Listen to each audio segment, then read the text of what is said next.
अवश्य माननीय मुख्यमंत्री जी ने भी ये बात कही होगी कि हम रिपीट करेंगे, दोबारा सरकार को बनाएंगे। पर जब हम लोगों के दरबार में जाते हैं, लोगों का आवाज़ सुनते हैं, लोग भी यही कह रहे हैं कि 4 सालों में, अब तो 5 साल होने को जा रहे हैं, 5 साल में कौन सी ऐसी उपलब्धि है जिसको मद्देनजर रखते हुए आप लोगों से वोट मांग रहे हैं। तो हमें नहीं लगता कि कोई ऐसा बड़ा कार्य बीजेपी के कार्यकाल में हुआ हो जिसके लिए इनको श्रेय दिया जाए। दूसरी बात यह है कि इन्होंने जो पिछली सरकार के द्वारा, और खास करके जब माननीय वीरभद्र सिंह जी मुख्यमंत्री थे, उन्होंने कई काम शुरू किए थे जिसका विधिवत रूप से उद्घाटन नहीं हो पाया। तो इस सरकार ने ज़्यादातर उन्हीं कामों का विधिवत रूप से उद्घाटन भी किया है, और पैसा भी पिछली सरकार ने ही दिया था। और ये जो भी काम इन्होंने लोगों को अर्पित किए हैं वो पिछली सरकार के द्वारा किए गए, लोग भी जानते हैं इस बात को। तो हम तो बार बार उनसे ये प्रश्न करते रहे कि आप बताएं आपका क्या योगदान है, आपने क्या किया। जैसा अभी यहाँ पर कहा गया कि बेरोजगारी का एक बहुत बड़ा प्रश्न है, महंगाई का एक बहुत बड़ा प्रश्न है हमारे सामने, इसके बारे में ना माननीय प्रधानमंत्री जी चर्चा करते हैं, ना इस विषय पर कुछ कहा जाता है।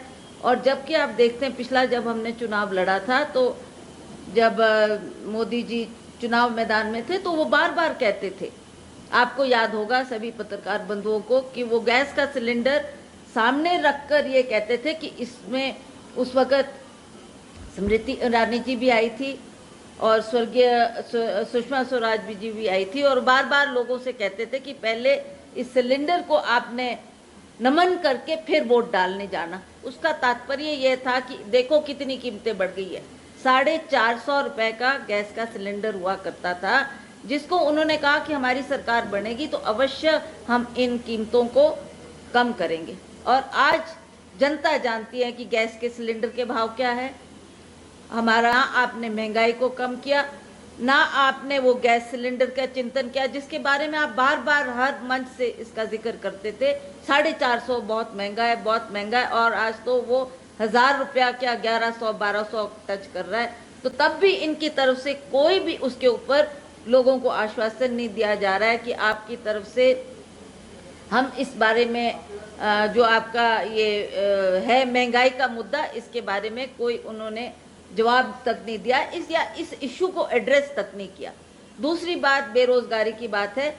आदरणीय प्रधानमंत्री जी ने बार बार उस वक्त इलेक्शन के वक्त में कहा था, और हर मंच से उन्होंने ये बात की कि मैं पूरे देश में 2 करोड़ नौजवान बच्चों को रोजगार उपलब्ध कराऊंगा। आज 7 साल प्रधानमंत्री जी को उस कुर्सी पे बैठे हो गए, और आज अगर वो अपना वचन पूरा करते तो 14 करोड़ बच्चों को रोजगार उपलब्ध होता।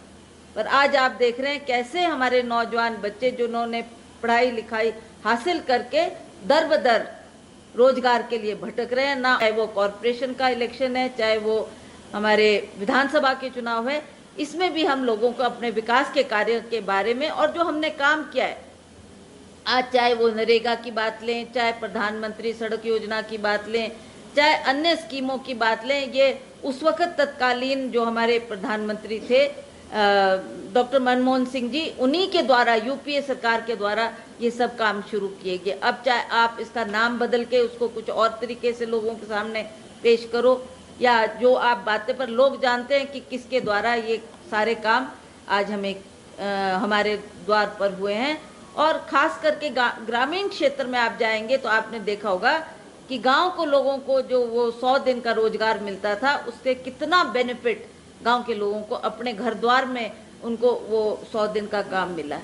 और ये स्कीम भी यूपीए की सरकार के द्वारा शुरू की गई थी। तो ऐसे अन्य हजारों स्कीमें हैं जिसके द्वारा लोगों का काम हुआ है। लोग जानते हैं कि किसने ये बेनिफिट हमको दिए हैं और किसने ये काम किए हैं।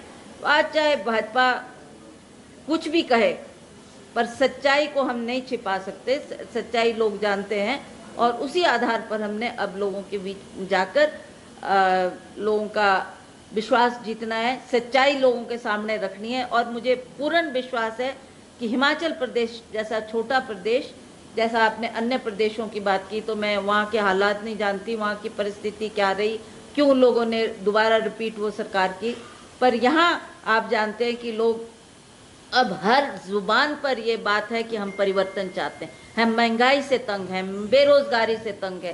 तो अब लोग इस इंतजार में बैठे हैं कि कब वो घड़ी आएगी, कब हम वोट डालेंगे और दोबारा कांग्रेस की सरकार को बनाएंगे।